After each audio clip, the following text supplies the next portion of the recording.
The disadvantage was just not being able to have access to a gym whenever you felt like it.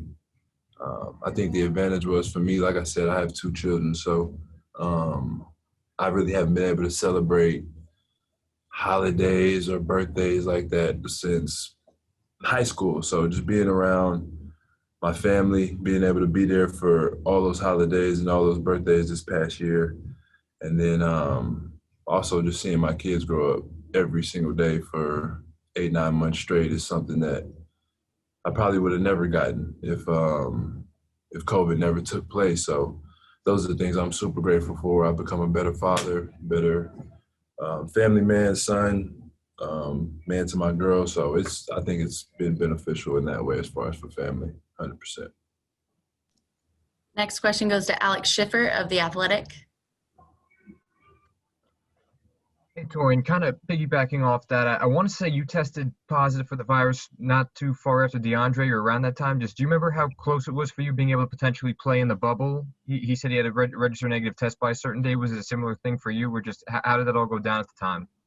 To be honest, I handle so much and I do so much. I really don't even remember the exact dates, but I just remember testing positive and just having to deal with it, having to make sure that my kids were safe first and foremost, and trying to get them out the city, but couldn't happen. So we just kind of gotta, like I said, adapt and deal with it. Kind of do what you got to do to get through, and I think that's why one of the main reasons I chose to not go to the bubble was to just make sure that my family was protected throughout the whole situation. I didn't want to live with the unknown. Next question goes to Steve Lichtenstein with WFAN. Hi, Taurean. I just wanted to get a sense of how excited you were to have Kevin Durant and Kyrie Irving on the court with you. I think we talked last year about how your statistics were significantly better when Kyrie was on the floor with you. So I just wanted to get your sense.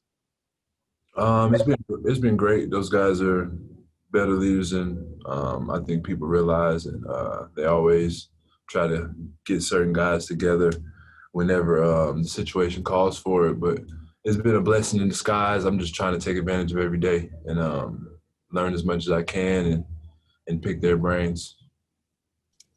We'll go back to Christian Winfield from the New York Daily News. Hey, Taurean, there seems to just be like a big elephant in the room. You guys have a general manager who says he's not done making trades, and you've got a superstar out there who says he wants to come play for you guys.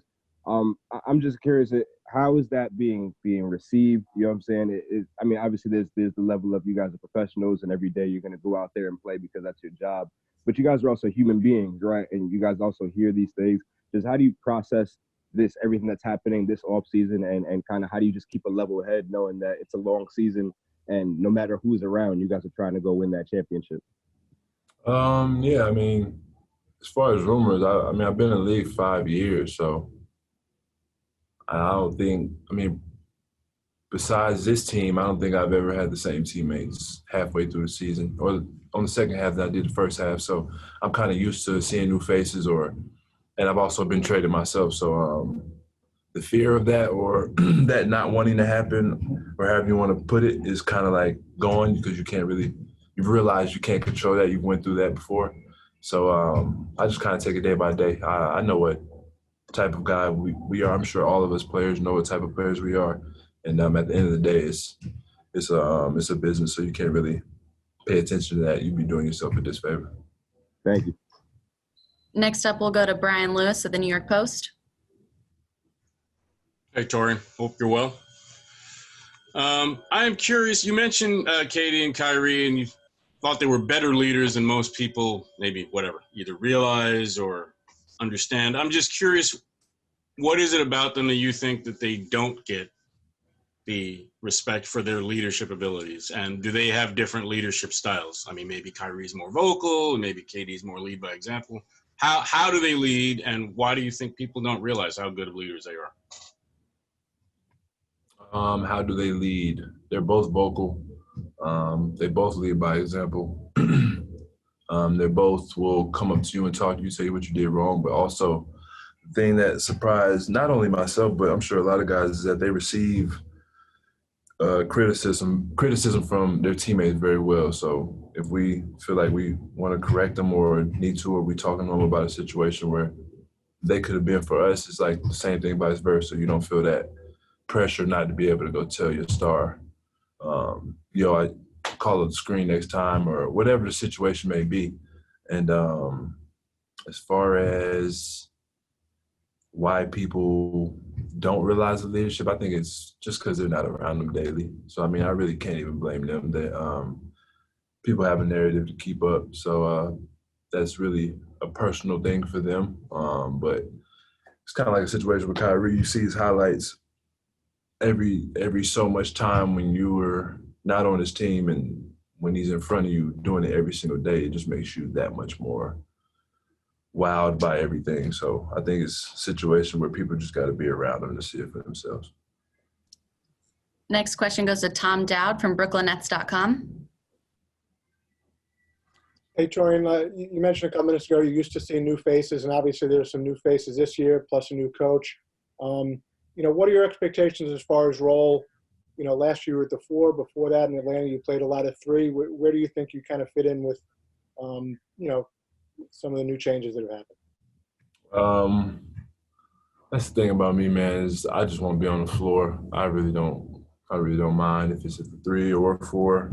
I feel like I can help win ball games at either position. So it's just whatever is best for the team. And like you said, with the new faces coming in, it's guys that just need to buy in and do what they do best. And I think if we do that and stick to our principles and whatever we want to scheme up going into games, and I think it's just all about execution and guys just buying in. And last question will go to Alex Schiffer of The Athletic. Hey, Torian, I had one more for you. I'm curious, growing up in San Antonio, obviously during the Spurs dynasty, maybe this takes away from it, but did you watch a lot of Steve Nash as a kid when he was a Maverick and you were younger, or given the hometown team and their success, not as much maybe? Well, no, I watched him more so when he was with Phoenix as a young kid. But it is crazy just to have somebody that caliber of a player that you used to see, and Hall of Fame point guard as your head coach. It's different, but it's something that's been working well. I feel like he's in the gym with us every day when we're getting our individual work in, and practice starts Sunday. So I think we're all excited for that.